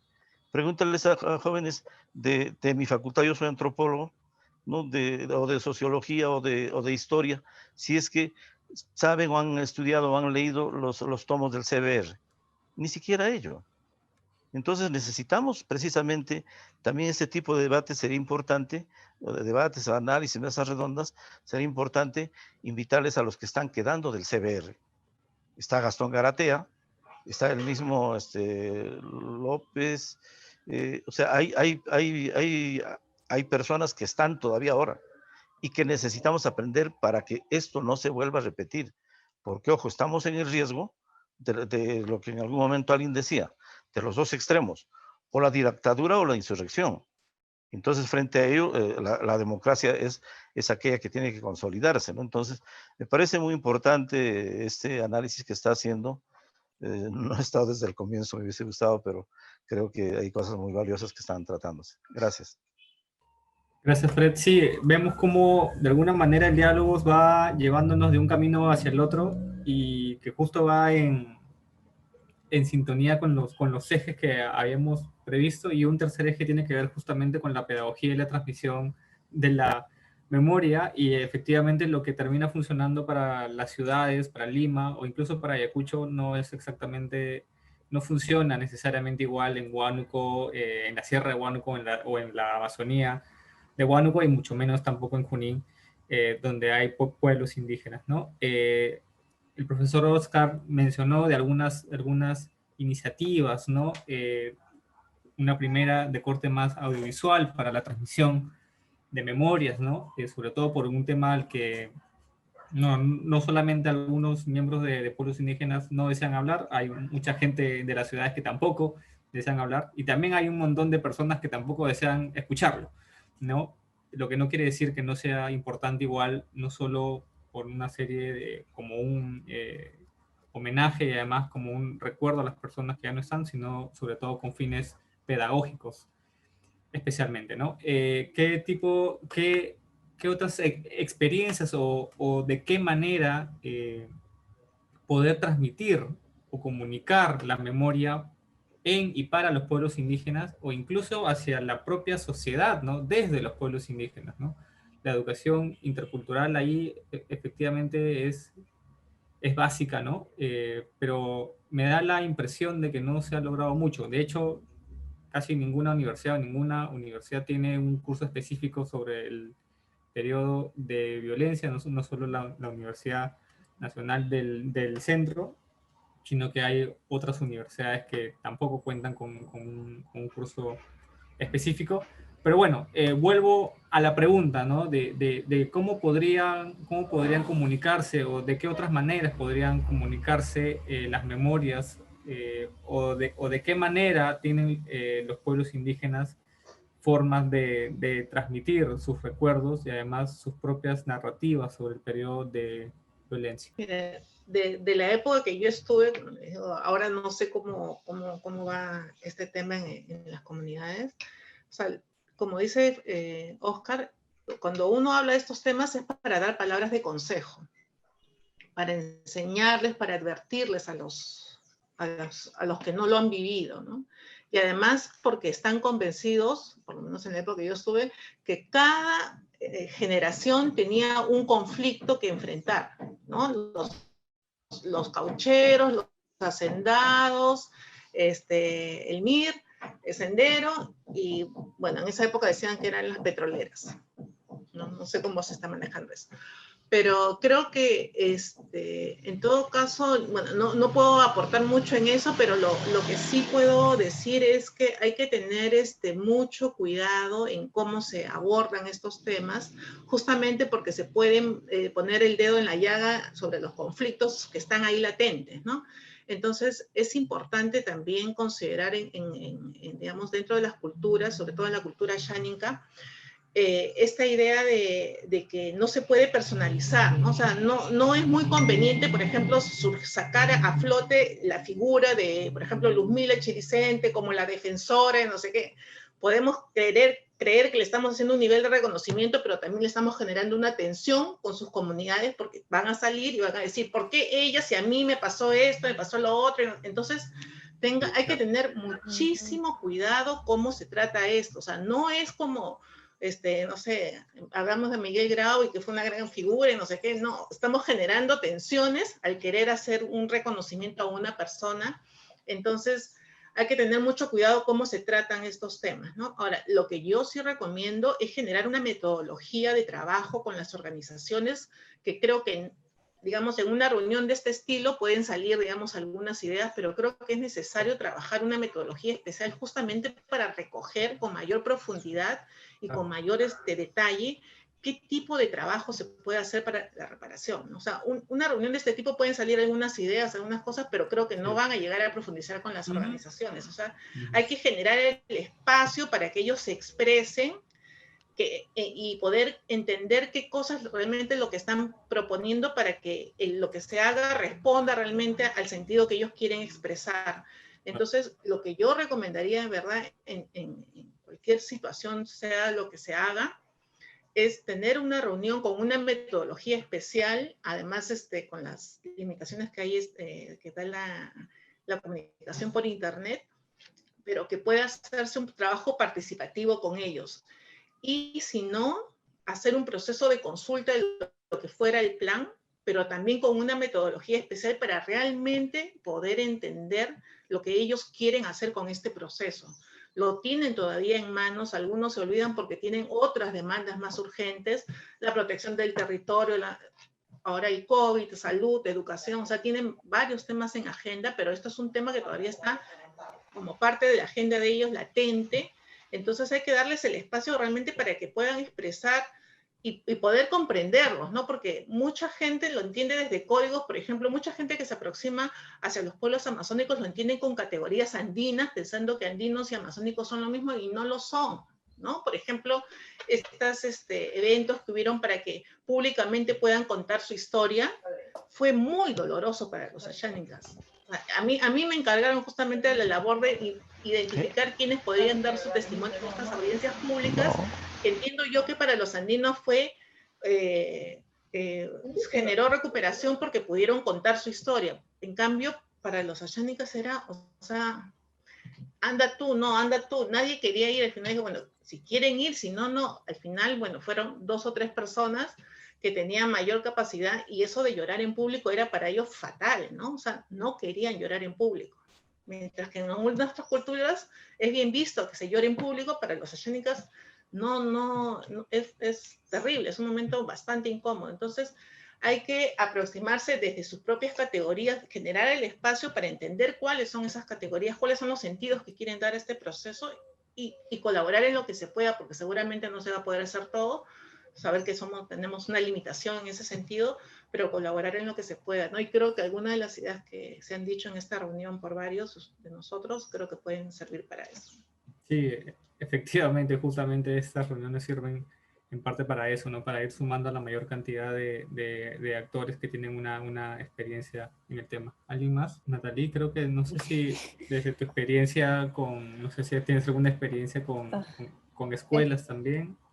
Es que es difícil, o sea, efectivamente que te cuenten las historias, que logren, o sea, no es algo que esté en su cocina. Por ejemplo, esta época que se dio atípica de la reparación y que les iban a dar, generó conflictos fuertísimos en toda la comunidad, ¿no? O sea, y también, era muy interesante, por ejemplo, las personas cuando iban a dar sus testimonios, no querían que sus hijos estén, no querían que los menores estén, porque por un lado, y en realidad yo cada vez veo menos esto de que se quiere seguir recordando, y por otro, también, o sea, sí quieren tener la reparación, pero también son juzgados por la reparación.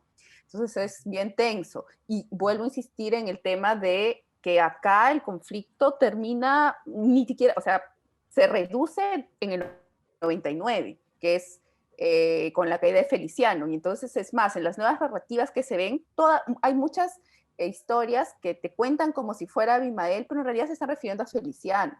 Entonces, y pues la comisión fue en el 2000, ¿qué año fue? O sea, 2001. 2001 entonces, al 2003. Y entonces ahí hay como muchas cosas y en realidad, y luego se recuerda mucho, por ejemplo, el evento cuando cae Feliciano, que se reúnen todos los, se reúnen los mandos para saber qué iba a pasar, es otra cosa que es como un punto muy clave y es reciente. Entonces ahí hay, es bien complicado y sí creo que tiene que ser desde las organizaciones, porque si hay, hay una cuestión de respeto y de, además de cierto orden, es el tema de las organizaciones indígenas, sean comunales o sean regionales. Y además el tema de las personalidades, y eso sí es bien fuerte, ¿no? Por ejemplo, en Puerto Copa, por un lado es, wow, Santiago Condoricón, pero por otro es, ya, si quieres saber la verdad, es Santiago. Igual en Cutivireni, Ruth Buendía, tensiones totales, se creó una nueva organización porque ya no la soporta. Luego, y ahora es de la FARE, nueva organización que se creó, y así va a ser, o sea, a Luzmila, no, esta persona, y te lo van a decir, y te van a contar pues, la otra historia, y te van a decir, y su mamá, y su papá, hizo esto, eran terroristas, y no sé qué, y además el chisme es pan de cada día, y que además, pero sí creo que también, o sea, tienen que, y es muy importante ver los códigos distintos entre Sierra y Amazonía, y Amazonía ahí entran los ashánicas, no me siguen, que la forma de narrar sus historias, y eso es muy importante, no es a través de fechas, es a través de un evento en sí, y este evento parece que sucediera en 2 días, pero son años de años que ha pasado. Entonces, ahí tienen que construir ver que cuáles, o sea, que las herramientas que se construyan tienen que ser bastante diferenciadas entre un lugar y el otro, ¿no? No sé. Muchas gracias. ¿Alguien más?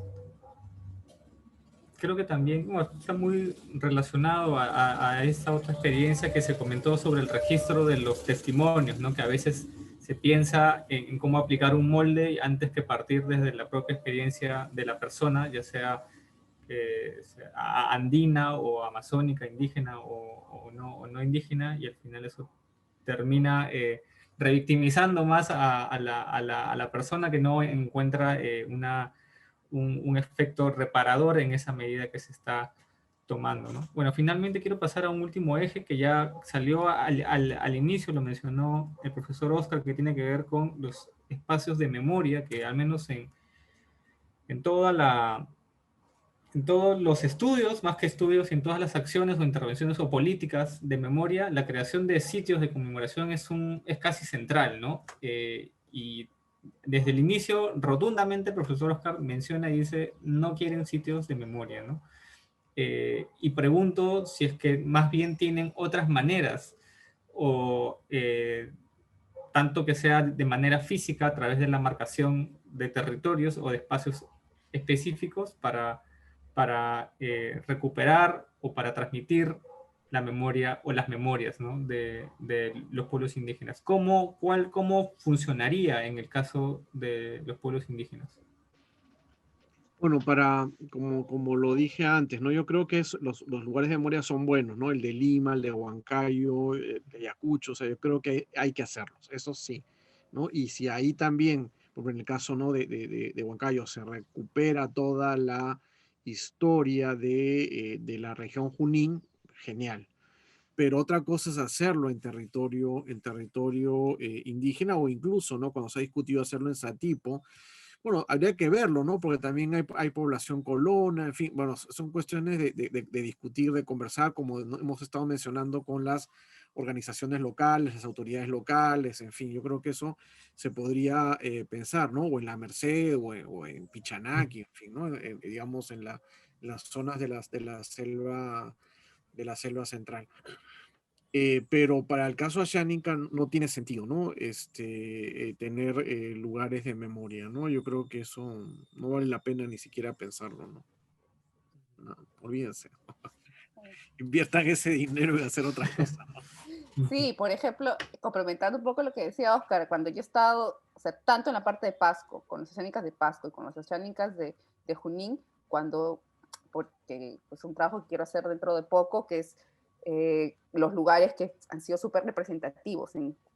Para mí, Chanchulla y Vizcatán son como claves por todo lo que acontecía. Vizcatán era el lugar donde estaba Feliciano y Chanchulla fue el lugar de la base del MRTA. Me dejaban en el embarque y me decían, ya sube tú sola, porque este es un lugar que debe sangre y nosotros no lo vamos a pisar, no queremos saber nada, y ya te recogemos más tarde.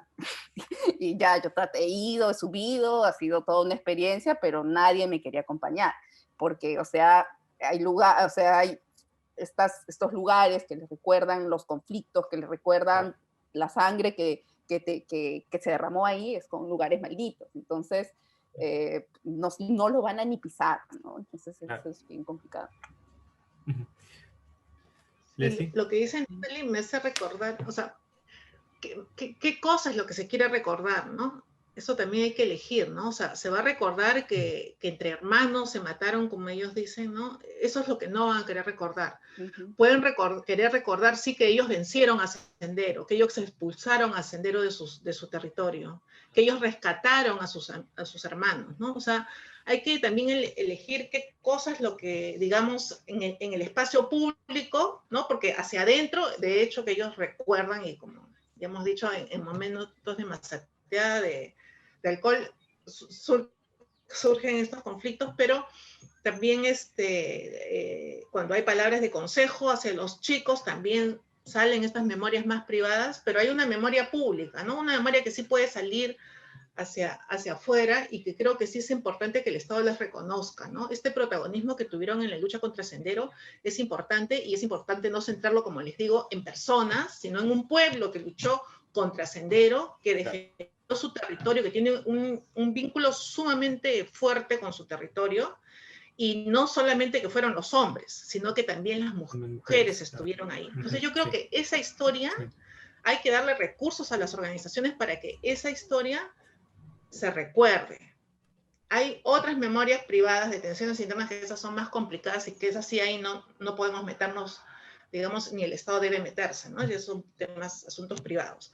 Pero estos otros temas, yo creo que sí es importante darle recursos a las organizaciones para construir, ¿no? Construir una identidad, y que en base a esa lucha, a ese reconocimiento de defensa, de que defendieron, como ellos dicen, también defendieron no solamente su territorio, sino se defendieron al país frente a Sendero, que en ese sentido también que haya un nivel de reconocimiento, ¿no?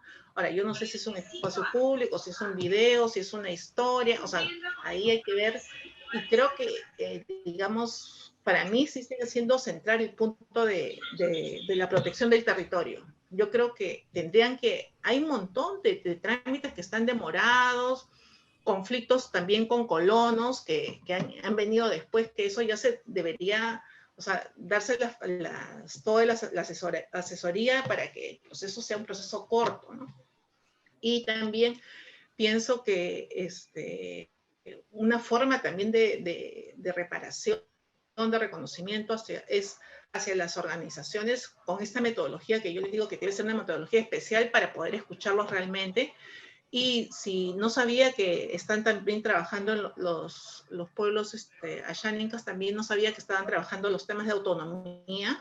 Entonces, articularse ese espacio, ¿no? Donde se están discutiendo las autonomías, articularse, y desde esa autonomía hablarles de tú a tú, ¿no? O sea, ustedes están en este proceso, y ustedes como gobierno territorial autónomo también queremos acercarnos para ver en su territorio cómo quieren abordar este tema, ¿no? Entonces, de repente, ya no ir solamente a los temas, a cada organización, sino hablar con niveles de autonomía, con el nivel de autonomía que se está gestionando ahí, ¿no? Entonces, eso también creo que puede ser un nivel de reconocimiento que implica, en realidad, una forma de acercarse a ellos de manera diferente a como se han venido acercando antes, ¿no? Que tal vez con muy buena intención se ha hecho, pero al final se ha hecho algo malo, se ha cometido errores, porque justamente no se les conocía, no se les escuchaba, ¿no? Entonces, creo que tiene que haber como una manera de aproximarse a ellos, de acercarse a ellos de otra forma, que darles libertad, que ellos también puedan poner las ciertas reglas de juego, cómo quieren llevar a cabo este proceso, con quiénes quieren que se sienten a la mesa, cómo lo construyen. Entonces, creo que el reto más importante es generar la metodología para que poder, que puedan expresarse y poder entenderlos desde sus propias categorías. Creo que ese es el reto más importante en realidad para cualquier proceso, ¿no? Yo quería complementar un poquito porque en esta cuestión de cómo lo narran y cómo lo cuentan. Por ejemplo, mi experiencia con los ayánicas de Puerto Bermúdez, que me ya narraban la historia de cómo habían expulsado al MRT, era una historia de triunfo y todo el mundo tenía una historia que narrar, cómo los expulsaron, cuando estuvieron cómo se organizaron, cómo tomaron Puerto Bermúdez, cómo tomaron Ciudad Constitución, etcétera, y muy apropiados de ese discurso, muy apropiados de que construyeron el ejército ayánica, etcétera.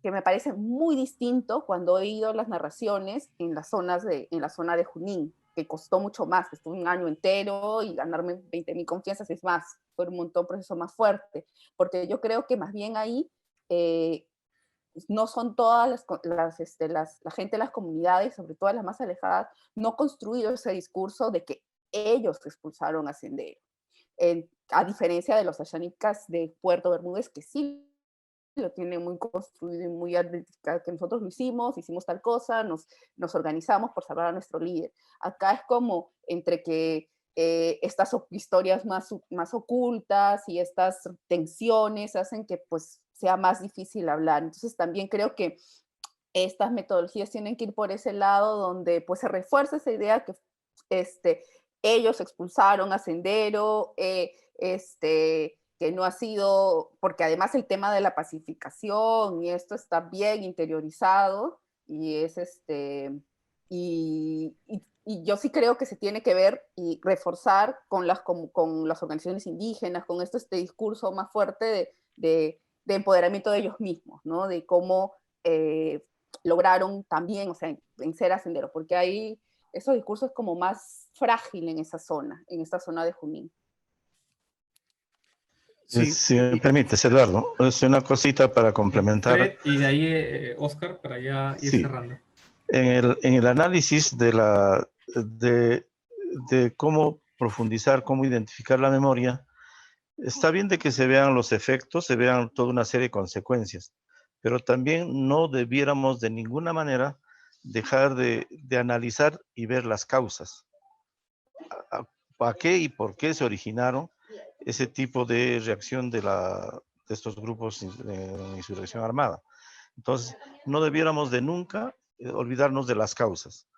Y lo otro es de que sería interesante de que, dado a que estamos próximos al bicentenario, debiera de hacerse un balance de cuánto se ha avanzado o qué cosas se han dejado de hacer, ¿no? Entonces, creo que esta iniciativa que han tomado ustedes me parece importante y que debiera de tener continuidad y hacerlo en forma mucho más, más amplia, ¿no? Porque creo que hay mucho que la gente quiere conocer y aprender, y como decía, especialmente la academia.